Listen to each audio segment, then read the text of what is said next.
come. Firefighters. Firefighters? Whoa! Yeah, I could see the firefighters. Yeah. Hello అండి, అందరూ ఎలా ఉన్నారు? Welcome back to my channel. అందరూ బాగున్నారని అనుకుంటున్నాను. మేమైతే చాలా బాగున్నాము. ఈ వీడియో వచ్చేసి ఆ day in my life video. ఇక్కడ నేను జైని పిక్ చేసుకోవడానికి వాడి స్కూల్కి అయితే వెళ్తున్నాను. యూజువల్గా వాళ్ళ నాన్నే పిక్ చేసుకుంటారు, పికప్ డ్రాపింగ్ వాళ్ళ నాన్నే చేస్తారు. బట్ ఎప్పుడైనా ల్యాబ్లో ఇంపార్టెంట్ మీటింగ్ ఉందన్నా, లేదంటే ఏదైనా ఎక్స్పెరిమెంట్ రన్ అవుతున్నా అట్లాంటి టైంలో నన్ను పిక్ చేసుకోమని చెప్తారు. సో అందుకని ఆ రోజు కొంచెం బిజీగా ఉన్నారని చెప్తే నేనైతే జైని పిక్ చేసుకోవడానికి వాళ్ళ స్కూల్కి వెళ్ళాను. సో నేను కొంచెం ఎర్లీగా బయలుదేరుతాను, ఒక 10 minutes బిఫోర్ అక్కడ ఉండేలాగా. సో కొంచెం ఎర్లీగా వెళ్ళడం వల్ల ఇక్కడ కార్లో వెయిట్ చేస్తున్నాను. వాడి స్కూల్ కరెక్ట్గా 3కి అంటే 3కే ఓపెన్ చేస్తారు. సో అప్పుడు వెళ్ళి మనం వాడిని పిక్ చేసుకోవాలి. ఇక్కడ పిల్లల్ని పిక్ చేసుకునే దగ్గర కార్పుల్ అని, వాకర్ అని 2 types ఉంటాయి అన్నట్టు. సో కార్పుల్ అంటే ఏంటంటే మనం కార్లో ఆ స్కూల్ దగ్గరికి వెళ్ళి కార్లో వెయిట్ చేస్తూ ఉంటే టీచర్స్ మన దగ్గరికే పిల్లల్ని తీసుకొచ్చి కార్లో కూర్చోబెడతారు.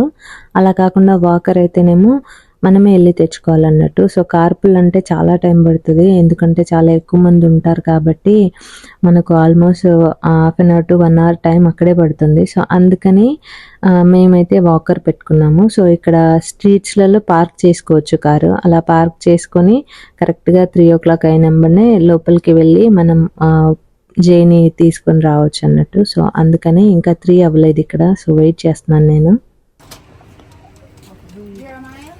Jeremiah.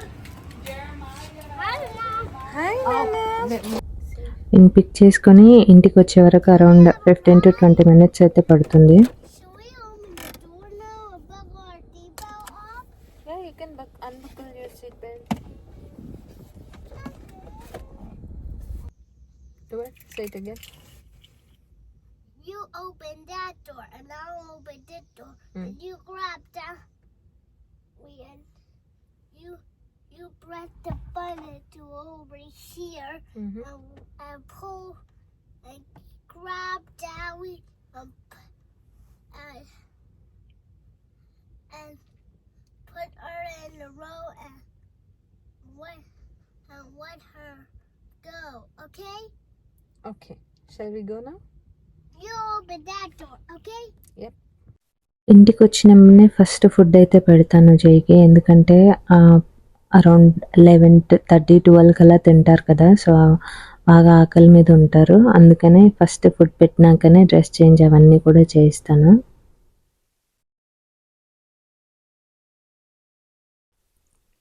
కాసేపు ఆడుకోనిలే అని వదిలేస్తే ఇల్లంతా ఎంత చెత్త చేశారో ఇద్దరు కలిసి. ఈ మెస్ మొత్తం కూడా మళ్ళీ జైతోనే క్లీన్ చేయిస్తాను నేను. Most of the times clean చేస్తాడు.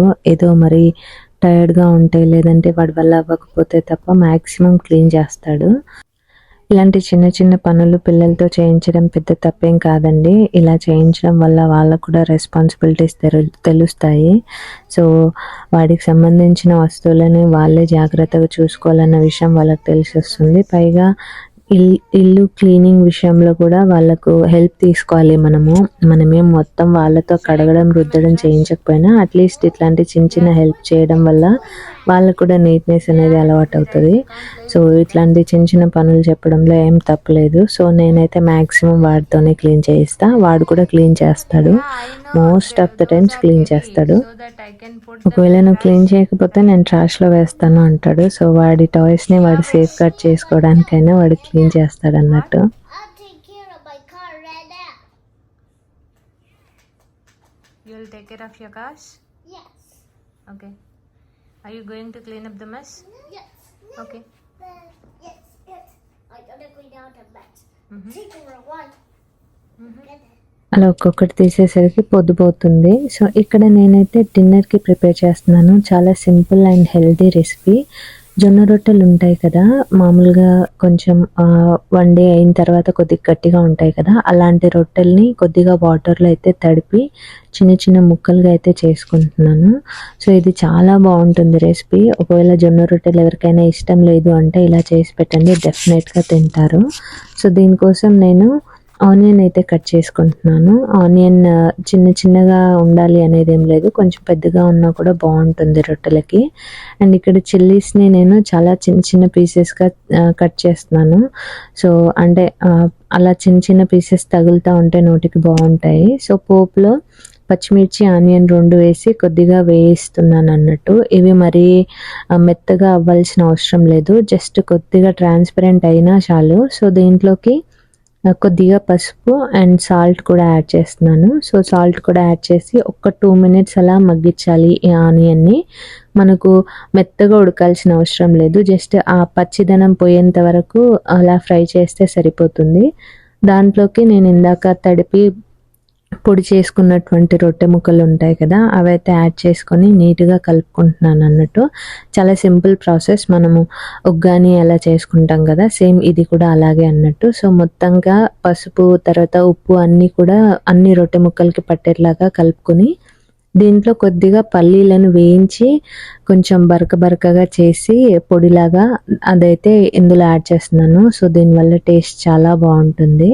అండ్ ఫైనల్గా కొద్దిగా కొత్తిమీర వేసుకుంటే రొట్టె పొడి అనేది రెడీ అవుతుంది. చాలా టేస్టీగా ఉంటుంది. జొన్న రొట్టె నచ్చని వాళ్ళు కూడా చాలా ఇష్టంగా తింటారు ఇలా ట్రై చేస్తే. అండ్ చాలా క్విక్గా కూడా అయిపోతుంది అండ్ చాలా హెల్దీ కూడా. సో అందరికీ నచ్చుతుంది, మీరు ఒకసారి డెఫినెట్గా ట్రై చేయండి. అండ్ నేను డిన్నర్ ప్రిపేర్ చేసి తిందాం అనుకునేసరికి గట్టిగా ఫైర్ అలారం అయితే మోగుతుంది బయట. అసలు ఏం జరుగుతుందా అని వచ్చి చూస్తేను మా ముందు బిల్డింగ్లోనే ఫైర్ అలారం అయితే వస్తుంది. సో కొద్దిసేపు ఏం జరుగుతుందో అర్థం అవ్వలేదు. కరెక్ట్గా 5 మినిట్స్ తర్వాత పోలీస్ వచ్చారు, వచ్చి చెక్ చేస్తున్నారు అన్నట్టు అసలు ఏంటి ప్రాబ్లం అని.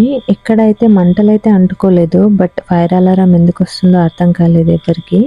సో అక్కడ ఆ బిల్డింగ్ దగ్గర ఆ అపార్ట్మెంట్లో ఉండేటైనా ఆమెకి ఎక్స్ప్లెయిన్ చేస్తున్నారు, ఇక్కడ ప్రతి ఇంట్లో కూడా ఫైర్ అలారమ్స్ ఉంటాయి. సో ఇది ఇంట్లో మోగే అలారం కాకుండా మొత్తం బిల్డింగ్ మొత్తానికి ఉండే ఫైర్ అలారం యాక్టివేట్ అయింది. దానివల్ల ఇంకా ఎక్కువ సౌండ్ వస్తుంది. ఉన్నట్టుండి అసలు ఆ అలారం ఎందుకు యాక్టివేట్ అయిందో అసలు ఎవరికీ అర్థం కాలేదు. కరెక్ట్గా పోలీస్ వచ్చి అది చెక్ చేసిన వితిన్ 5 మినిట్స్కే ఇక్కడ ఫైర్ ఫైటర్స్ కూడా వస్తున్నారు అన్నట్టు. సో ఇక్కడ ఏముంటుంది అంటే ఇలా ఫైర్ అలారమ్స్ వస్తున్నాయి లేదా పెద్ద అలారం యాక్టివేట్ అయింది బిల్డింగ్కి సంబంధించింది అంటే ఫైర్ డిపార్ట్మెంట్ వాళ్ళకైతే కాల్ వెళ్ళిపోతుంది ఆటోమేటిక్గా. సో ఇక్కడ ఈ ఫైర్ డిపార్ట్మెంట్ వాళ్ళు ఫైర్ ఇంజిన్స్ వేసుకొని ఎక్కడ పడితే అక్కడ తిరుగుతూ ఉంటారు అన్నట్టు. సో ఎక్కడైనా ఏదైనా ఇన్సిడెంట్ జరిగింది అంటే వితిన్ 5 మినిట్స్లో ఆ ప్లేస్కి వెళ్ళేట్లాగా ఉంటారు అన్నట్టు. సో ఎక్కడ పడితే అక్కడ ఉంటారు. సో ఆ ఏరియాలో ఎవరైతే ఉన్నారో వాళ్ళకి కాల్ వెళ్ళిపోతుంది ఆటోమేటిక్గా, వాళ్ళు ఇన్సిడెంట్ జరిగిన ఏరియాకి అయితే వెళ్ళిపోతారు ప్లేస్కి. సో అలా వర్క్ చేస్తారు ఇక్కడ. కరెక్ట్గా అలారం స్టార్ట్ అయిన వితిన్ 10 మినిట్స్లోనే వీళ్ళందరూ వచ్చారు. సో వీళ్ళు అక్కడ రాగానే అక్కడికి ఉన్న వాళ్ళు ఎక్స్ప్లెయిన్ చేశారన్నట్టు, మంటలు ఏవి అంటుకోలేదని చెప్పారు. సో అందుకని వీళ్ళు కొంచెం నిదానంగా వస్తున్నారు, లేదంటే ఇంత స్లోగా రారు, చాలా ఫాస్ట్గా వస్తుంటారు అన్నట్టు. సో ఇక్కడ ఇవి చాలా బాగా వర్క్ చేస్తుంది.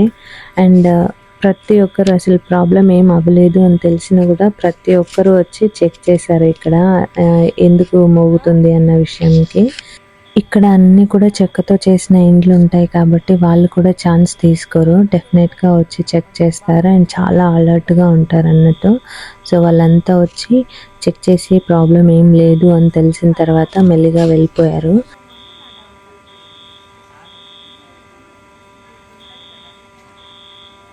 వీళ్ళు వెళ్ళిన 10 మినిట్స్కి ఎలక్ట్రికల్ డిపార్ట్మెంట్ వాళ్ళు వచ్చి ఆ ఫైర్ అలారం సౌండ్ అయితే ఆపేశారు. అసలు ప్రాబ్లం ఏం జరిగింది అంటే ఇక్కడ ప్రతి అపార్ట్మెంట్లోనూ ఇలా ఉంటాయి అన్నట్టు ఫైర్ అలారమ్స్. సో ఈ ఫైర్ అలారంని లిఫ్ట్ చేసి దాన్ని పుల్ చేసినట్టున్నారు. అది పుల్ చేశారా లేదంటే ఇది లిఫ్ట్ చేసేసరికి అది మోగిందా అనేది ఎగ్జాక్ట్గా తెలీదు. సో ఆ అపార్ట్మెంట్లో ఉండేవాళ్ళు దీన్ని డిస్టర్బ్ చేసినందుకు అది ఫైర్ అలారం అయితే మోగింది, దానివల్ల ఇంత ఇష్యూ అయింది అన్నట్టు. సో ఇదండి వీడియో. ఈ వీడియో నచ్చినట్టయితే వీడియోని లైక్ చేయండి, మీ ఫ్రెండ్స్ అండ్ ఫ్యామిలీ మెంబర్స్తో షేర్ చేయండి అండ్ తప్పకుండా నా ఛానల్ని సబ్స్క్రైబ్ చేసుకోండి. Thanks for watching.